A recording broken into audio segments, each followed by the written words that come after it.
I'd like to talk to you about character and how we can develop character in schools. Now, obviously, any teacher knows that we've always been interested in developing young men and women of good character, but I think the debate's moved on a little bit at the moment. Hear what the Secretary of State for Education wrote recently. Building a strong character and a sense of moral purpose is part of the responsibility we have towards our children. We run the risk of creating a generation who excel at passing exams, but without the skills they need for life. And that's the point.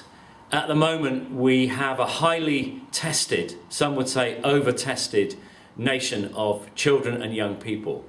We have an ever more constrained curriculum offer at secondary.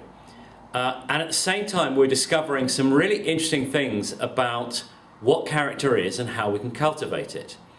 So, for example, we've always known that character is about being good, being kind, being young men and women of values. We've always known that, and schools have historically been extremely good at developing that.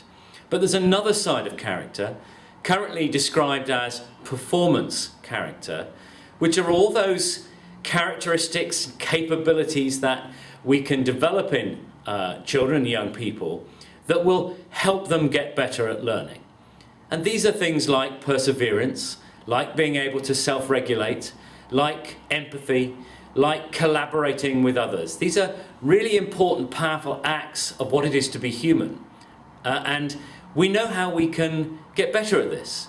And the event that we'd like to invite you to on the 23rd of November will bring together some new thinking about how schools can best, in a very crowded curriculum, in a world where ever higher expectations are being placed upon them, how they can develop character in children and young people.